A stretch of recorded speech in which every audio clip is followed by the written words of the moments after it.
Thank you for not being on spring break. I know this is hard. Lynn Santelmann and I are going to be co-teaching this session today, and with special kudos to Lynn because she was on spring break this week and came out of the spring break cave just to do this, so I appreciate that. Okay, I'm Pat Christiansen, by the way. I think I've been forgetting to do that, but I wear a name tag, so you can figure out who I am. So, we are building a relational culture. This is session 4 of 5. This is our penultimate class. I always like saying that word. It makes me sound smart. Just a reminder of the goals. Help St. Andrew move toward a relational culture. Introduce practices that assist that process. And to deepen relationships between members of our community. That's what we're hoping for. Okay, so we introduced you to relational culture. We learned how to do one-to-ones. We practiced more doing one-to-ones last week, and this week we're going to be talking about building power to work for good. And if you see the word power and go, we'll talk about that. And then next week, what does this mean for St. Andrew? So especially today and this week, I'd like you to keep the St. Andrew lens in front of your eyes and see how we could make this work for St. Andrew, specifically for our community. Okay. I'm wondering, I just wanted to do a little check-in for this class. Is this making sense to you? Is what we've been talking about making sense? Is it clear as mud, or is it making some sense? What are some things you've taken away so far? What's one thing? Getting to know other people, which was nice in the church. Bright light. Oh, sorry, I could have done it. That's okay. Can you do it again? I've enjoyed getting to know individuals in the church better. Excellent. But somebody else. What else have you taken away? Well, I tend to know a lot of different people, but do I really know them? Do they know me? This is a deeper way of have a connection. Good, a deeper connection. Anybody else? Oh, yay! And Claire, what do you think? You want to say? My takeaway so far has been making change starts with relationships. Excellent. Excellent. Anything else? Teachers got to do formative assessments as well as summative. Oh. He's a plant. I know. I was particularly interested in that diagram you put up, I think it was last week, about the civic sector and the shrinking effectiveness of the civic sector and how we can beef that up by building relationships, about how that we used to have organizations like Grange and unions and so forth that play less and less of a role these days, and we can beef up that civic sector through relational conversations and so forth. Thank you. Yeah, and sometimes I feel like we're in the middle of a bubble and we're kind of punch our way out to make the civil sector circle bigger. But yeah, okay, great. Sonia, I'm going to ask you to come over here because then we'll have more people. So what are you still hoping to learn? We have 2 sessions left. What are you still hoping to learn? Sonia, I don't suppose you'd be our runner again, would you? Good, you go faster than I do. What are you hoping we'll cover these next 2 days, next 2 times?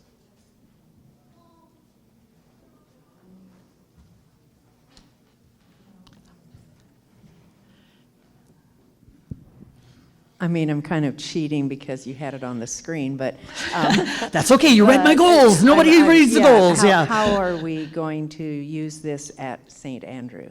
Yeah. Okay, thank you. Putting it into practice. Okay. Nothing else? I'm going to hand it over to Lynn, who's going to talk about last week's challenge. And in full disclosure, I didn't do a one-to-one last week. But But I have one scheduled for tomorrow, so I figured that counts. Okay.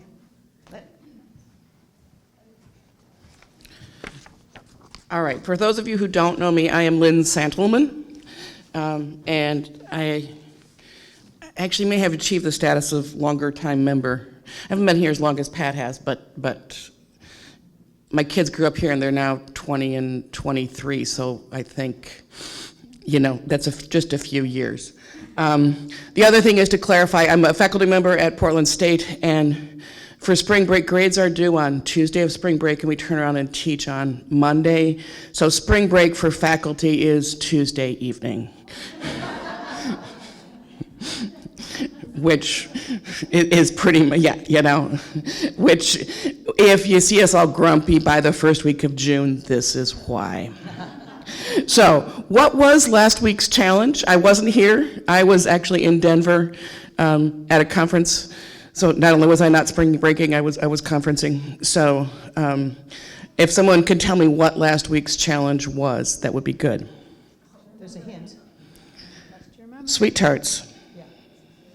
That's not a great hint. Oh, conversation hearts. I remember that we were to do a one-on-one, Yeah. but I can't remember the topic. Well, just tell me what you do remember, Mary. Which can be told very quickly. Well, I know we were to do a one-on-one. I can't remember the subject matter. Oh, Oh, so what pressures did you hear about? Oh, there is a whiteboard here. I was wondering, I'm supposed to write things on the whiteboard, and Pat's going to write things on the whiteboard. Remember the topic? So, how many of you were able to have a conversation with somebody? All right, a few of you. Okay. How did it go? Oh, wait, Pat, did you have something to say, Jan? You had the microphone, so. Casey. Hi. I spoke with a previous coworker of mine who's going through a lot of life changes with her relationships right now. And the biggest pressure she had were knowing who she is without her former spouse. That's a big one. There was somebody else at that table who. Lindsay, did you? Well, it wasn't a one-on-one, it was a play date with another family. But That counts. Yeah. And the pressures we heard about were related to employment, and changes in like federal administration. actually, I did, my son took me to cataract surgery and back, and the appointment and back, so I spent a lot of time one-on-oneing with my son, which is really rare to be able to one-on-one with your adult son. No, Aaron, no. And Aaron has an autistic child, and one of the pressures and worries of their family is some of the resources that they are pulling on to help Avner with all of this government stuff. Are they going away? And they just don't know, and that's a huge pressure. Well, I know somebody talked about losing her coworker lost a spouse. Well, I am acquainted with 3 people where I live at Laurel Park retirement place. People do die there. And one of the guys is having a terrible time missing his wife, and it's just awful. He talks about her, he has pictures all over, he sends pictures of her, and it's really hard for some of those people. Yeah, life changes.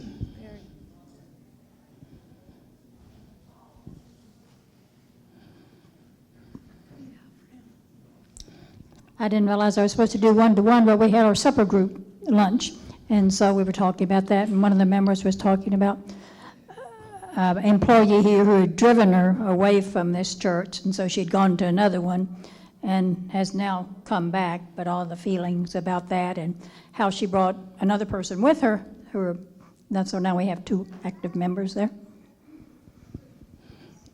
Great. Help me summarize that. So, interpersonal relationship pressures? The church.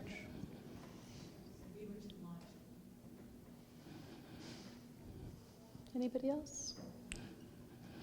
Well, I had sort of two no, I'm not going to say unintentional. I had a one-to-one with my sister, if you can call it that, where she called, and she's very worried. She is just retired from OSU, and she's actually wrapping up a few research grants. She works in water and ecology, and is very worried about those grants. She's also worried about Social Security because she's retired in January and she actually hasn't received her first payment yet.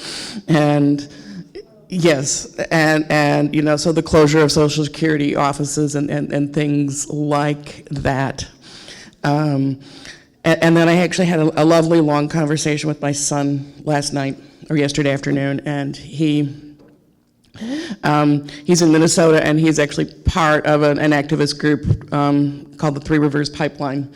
And so he also is worried about ecology and very worried about sort of the current political climate and its impact on his future in terms of the world being a place to live.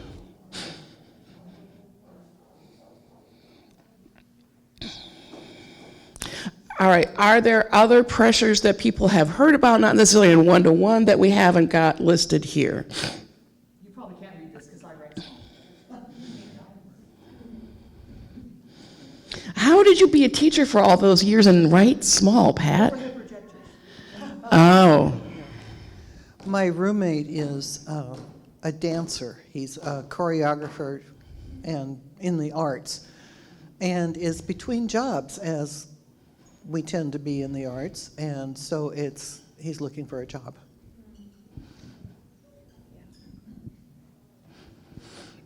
Yeah, that's one of the things I heard from my sister actually was a lot of job pressure. She has a lot of recent grads who are now competing with people who've been laid off by the federal government who have lots of experience.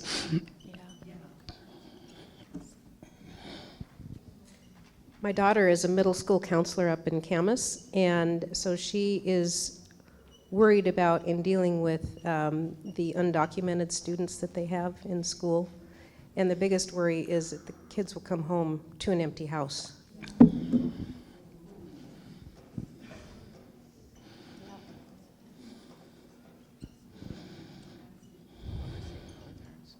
So I've been told to talk about my parents. Our spouse is wonderful. Yeah, they are. My parents just turned 90, and they still are living in their condo on their own, and thankfully my brother lives 5 miles away. And they are deteriorating. My father's kind of, we think he has dementia, they don't yet. The doctor just wrote that on there, I don't know why.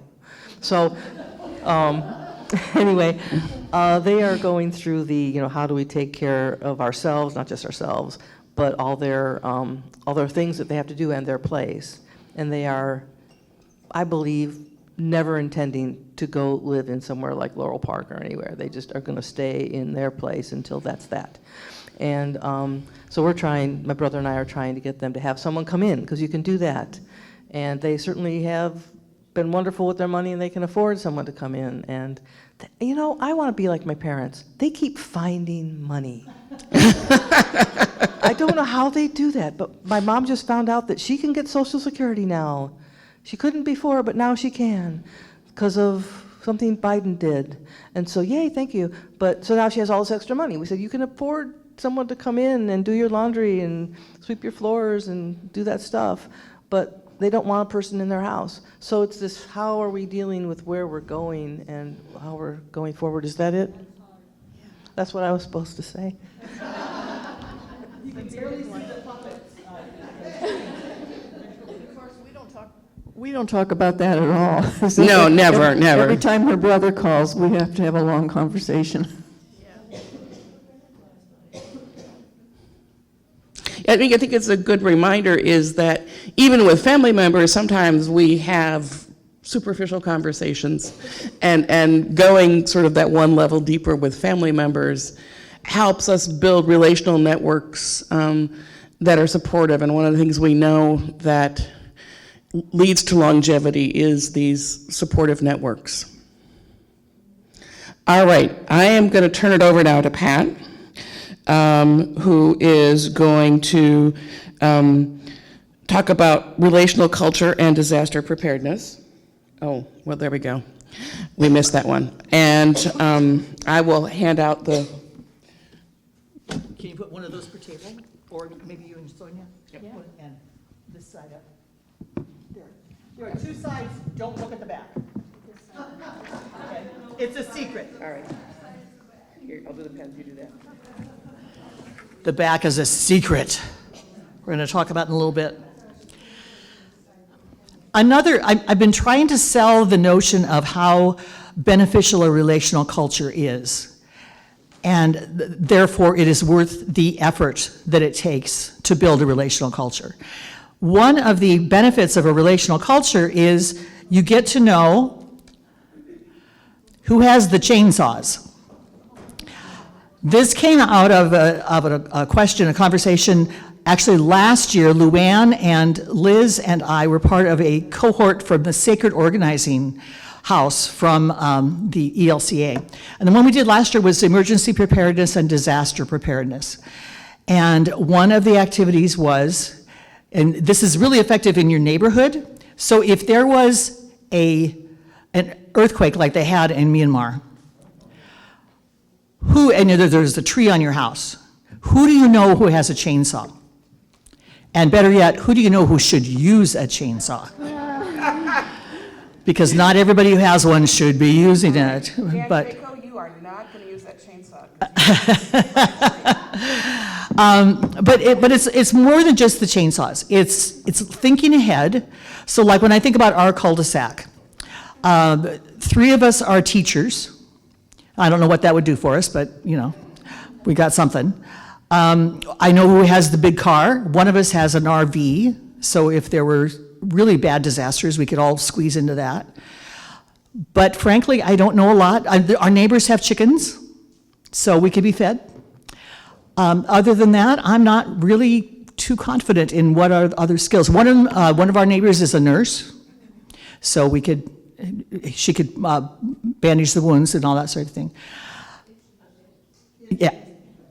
Yeah, that's true. Yeah, we got to save the nurse. But it's also important for our St. Andrew community because emergencies happen anywhere, as we have discovered. And in January, a group of people went out to our neighbors behind us and talked with, how many did you talk to? 75, 100? 75 to 100 neighbors, asking them what they're most concerned about with climate change coming, and how we might be able to be a partner in the efforts to mitigate that, because climate change affects a lot of people, and it affects the most vulnerable the most. And so we have beginnings of conversations with those folks. But as a church community also, there's value to knowing who has what gifts and what talents. So I thought it'd be a fun little exercise just at your tables. This is what we call a table talk. It's an alternative to a one-to-one. It's a group conversation. But at your tables, take a look at that sheet that you were given and fill out the first side of the sheet. So who are you going to call? How many minutes do they have? I'll give you about 5 minutes.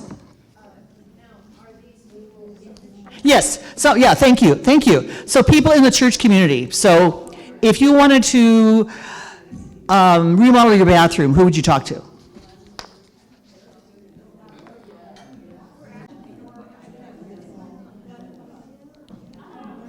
I know this is a relational class and I keep interrupting you, don't I? You get these people to talk and then they keep talking. I know. What can I say? So let's talk about the list that you made of where are the chainsaws. Did anything surprise you at your table? Did somebody bring up somebody that you either didn't know or didn't know were skilled in that way? Or were you all pretty much in agreement? He's a very good cook. I attest to that. Any surprises? Well, Were there any surprises on your list, or? No? Okay. Did you have people? The list. And what else did you add to that list? Yeah. Music. Music. Who can Okay. make music? Who can sing? Okay. That's good. Okay. Oh, who can do music for a memorial service? Oh, But if it's hard to sing, then it's nice to have someone else to sing it, and we can kind of hum along. Because I've been to a lot of these. I've been with you, and they've been, oh my goodness, this is not a good one to sing, although it's really good to have there. So think about that.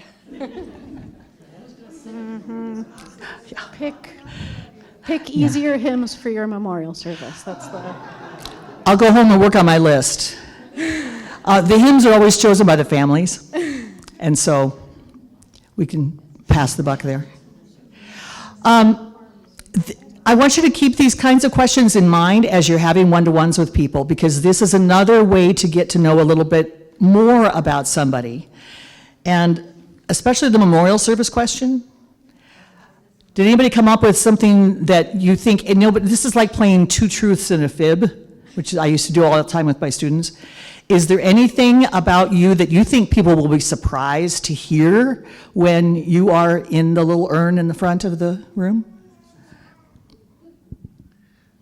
I think everybody already knows most about me, but I'm a rock hound. A rock hound. I did not know that. I've known you for all these years, and I did not know that. Wow. Now Anybody there's not going to be any more surprises at Gretchen's memorial. All secrets are out. I was a ballet teacher. Wow. See, that's really cool. I'm glad I knew that before you died. For children. Oh, well, that's okay. Anybody else? Okay, well, this concept will come up later, so put a pin in that. And I'm going to pass it back to Lynn, who's going to talk about power, or power.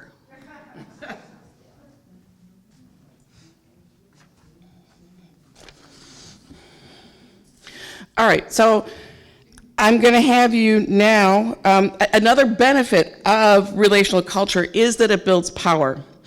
And so we're going to start by having you just brainstorm, what does power mean to you? And I'm going to give you 2 minutes to do this. I'm looking at my, so this is power.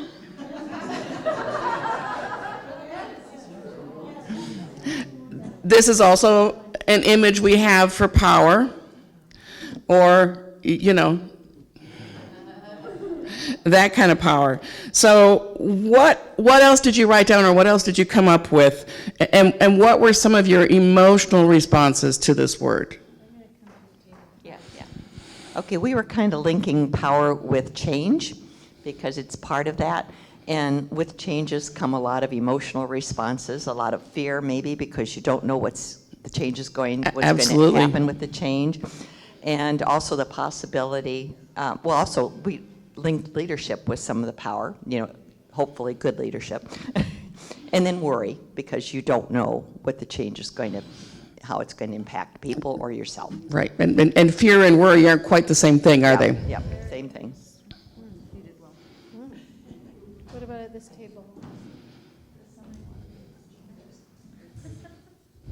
Oh, yes. Well, we came up with a few things.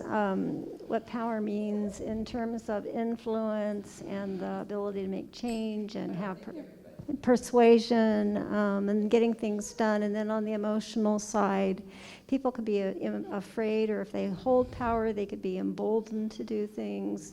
It can be scary, uncomfortable. A sense of helplessness. Mm-hmm. Yeah. Mm-hmm. And intimidation I saw on your list, too. Awesome. All right, we're moving on to the next table. Thank you, Sonia, for being our awesome runner here. Sue, would you like to? Well, we went through power, the ability to make change, which is a positive reaction. Strength in numbers, that was a positive reaction. electrical power, fear and caution, power over versus power to, that was negative/positive, depending on which was being employed. Wow. What about some of the emotional responses? Yes, you talked about, I mentioned them as I went down one by one. Okay. And last but not least. I was the one that wrote, and I have handwriting similar to Pat's. So maybe I should. So some of the power concepts that we had was authoritarian, the ability to marshal resources, to get things done, maybe to get your things done that you want to do and execute that, and competition rather than collaboration. And some of the emotional responses were irritating, intimidating, admiration and appreciation, and maybe we also, I think, laughed a little bit at some people who think that they have a lot of power but are kind of buffoonish in how they execute it. Not at the national level. Don't know how that could possibly be relevant at this point in time. All right, so according to science, we have Pat, the science teacher, to thank for this. Power is, or energy is, the ability to do work or cause activity. And yes, I know how to spell what. And what is power? See, I even missed her pun, sorry. Yeah. It could be potential energy, kinetic, mechanical, nuclear, chemical, thermal. We have lots of different kinds of power or energy that we can think about in a scientific way. And power then, scientifically, is simply the rate of work done over time. The important part about this is, and there's the formula, which is measured in watts, and we won't go there. It answers the pun. Okay, it answers the pun. But the important part for science is that power is neither positive or negative. It's sort of like alcohol. Alcohol in and of itself is neither positive nor negative. It's sort of how you use it or abuse it that it can be either positive or negative. And so when we are talking about things like community organizing, we are really talking about two kinds of power. Oops, sorry, I added a picture which didn't then go in with the animations. Power over is the kind of power that I think invokes fear. It's when you have power over somebody, it's imbalanced. It destroys community. If you think about, for example, laying off all of the employees of USAID, there was a big community and a big impact on the rest of the world that has now been destroyed. It leads to either a lack of engagement, so people just withdraw because I have no power, I have no way to influence anything, or possibly on the other side, rebellion, in terms of, okay, this is so untenable, I can't possibly continue to work with this. I love that image, which is sort of, you feel like you're being manipulated by other people. Power with, on the other hand, is balanced. It is something that you worked with together. It builds community, and it leads to engagement. So you have hands raised together. The picture that I have here is actually of rebuilding together, which I think used to be Christmas in April, where people are getting together and actually rebuilding somebody's house or restoring things and doing things that are necessary. That's actually one of the reasons so that I was pleased when I talked to my son to hear that he was actually engaging with a community organizing group that is working for environmental change and against oil pipelines, because it's causing him to be engaged in his community. It's helping him build relationships, and it's doing something that's really strong with him.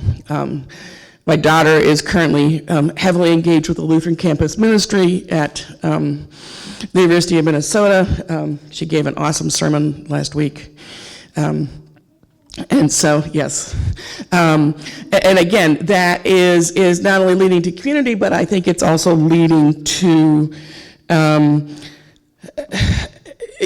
not only greater social health with the community, but also greater personal connection and fulfillment, and is good for both the individual and the community. So we have another practice opportunity. This time I'm going to ask you to do pairs, which means that some of you at tables with odd numbers may need to move. Talk about a time when you have, maybe I'll do this as an or, either experienced someone having power over you as opposed to power with you, and how that made you feel. Alternatively, you could talk about a time where you had power over others. How did that make you feel, as opposed to power with them? And how much time do we have? We have 10 minutes for this. So find one other person and make them talk to you.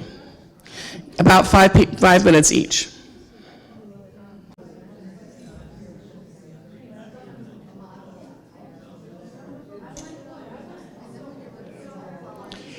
Is there anyone who's willing to share their story? Remember that the only stories that we share are our own.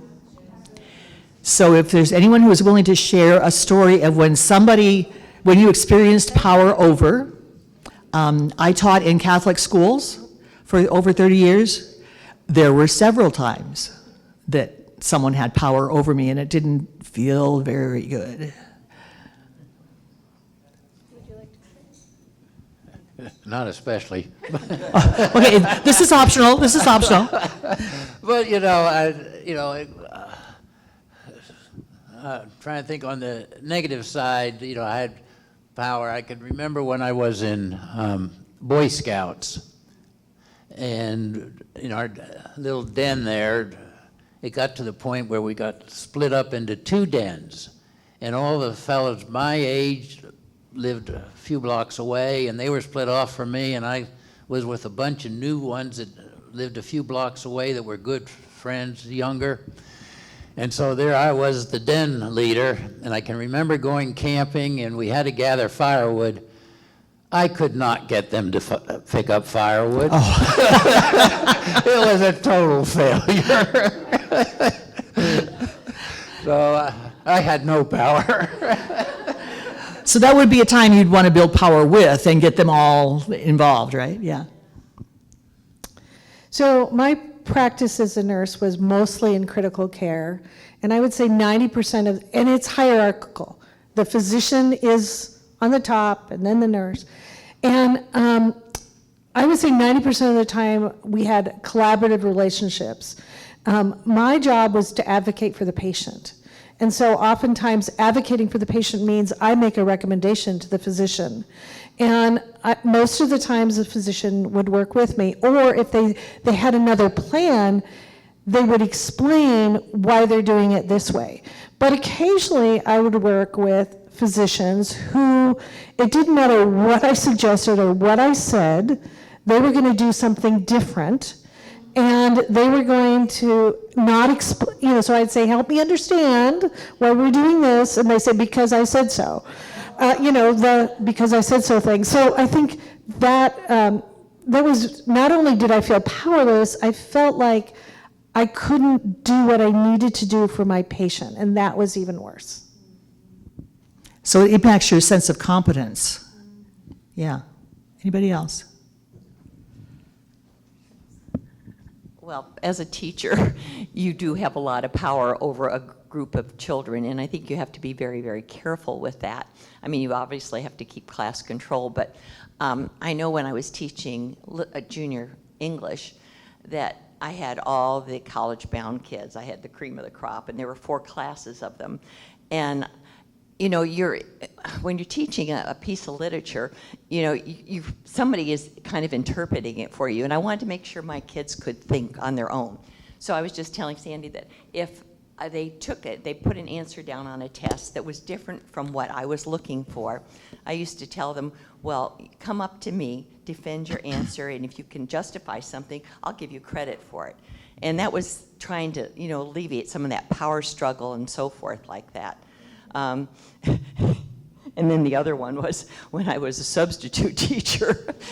I figured in middle school, I did all middle school because I love middle school, but they would come in and I knew I had about 5 or 10 minutes to grab that class before they went out of control. And so Jolly Ranchers go a long ways. So and it worked like a charm. I would always have a game on the overhead, and they could get Jolly Ranchers for it.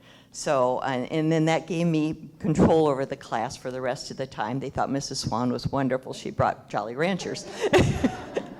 But it worked, and power's a real touchy thing, You just got to be real careful with it. You can't shut down the kids, but you got to keep the class in order, too. So, anyway. I remember a person who wrote a math textbook. This was 30, 40 years ago. And went to a workshop with her, and she said, what she tells students is not that that's the wrong answer. What she says is that's the right answer to a different question. Isn't that cool? Okay, one more, and then we're going to talk about this in relational culture a little bit. I'm also going to talk about having been a nurse. So at the end of my career, I was a wound care nurse, and that is a type of nursing where you actually have a lot of autonomy because the doctors don't typically want to deal with those gross wounds, nor have they been trained in how to do it properly. So as wound care nurses, we had a lot of power because we could come up with a recommendation, and 99% of the time they would approve it and thank us for coming up with a solution. Nice. Okay, one more.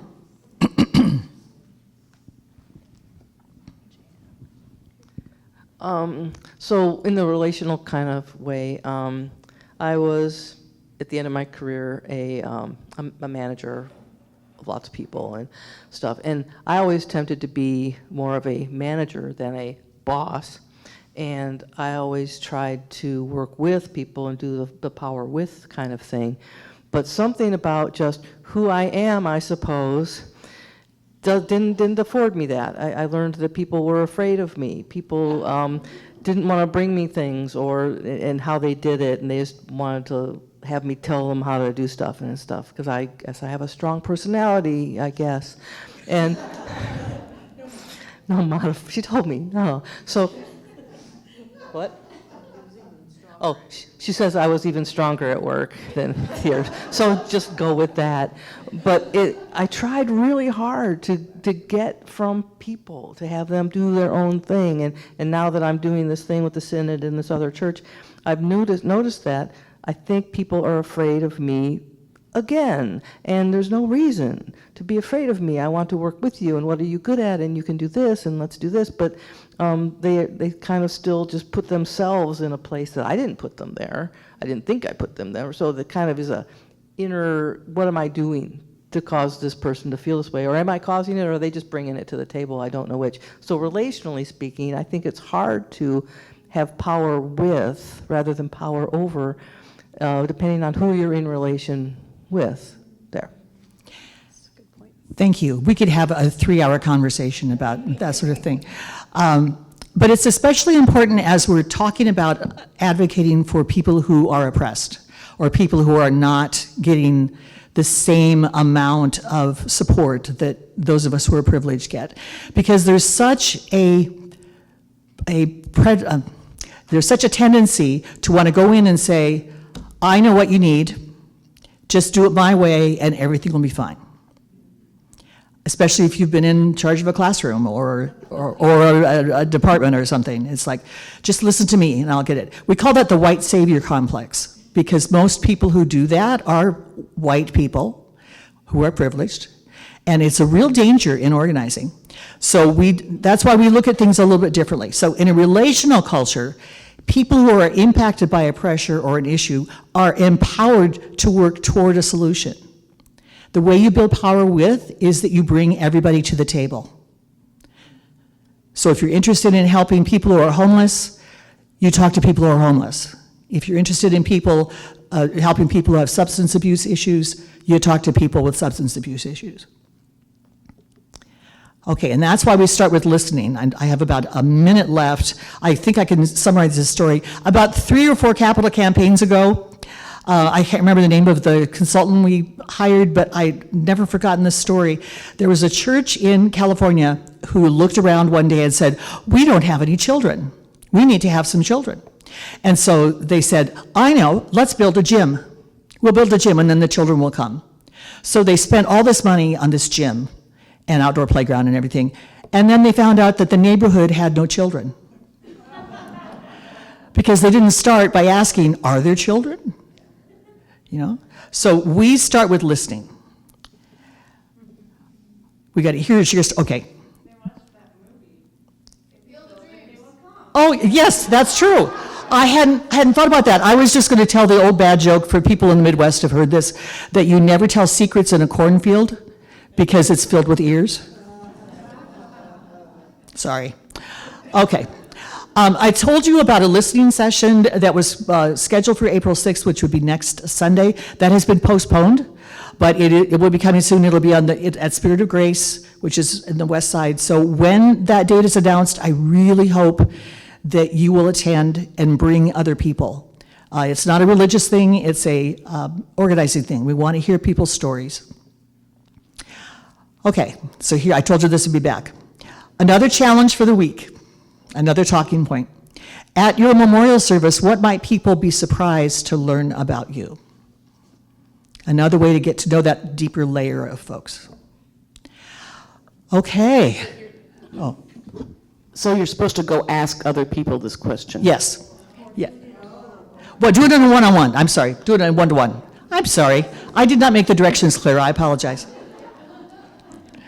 So yes, so get together with someone, and over the course of the conversation, ask them, what, at your memorial service, what might people be surprised to learn about you? Okay, thank you. We will see you next week for our final class. Thanks.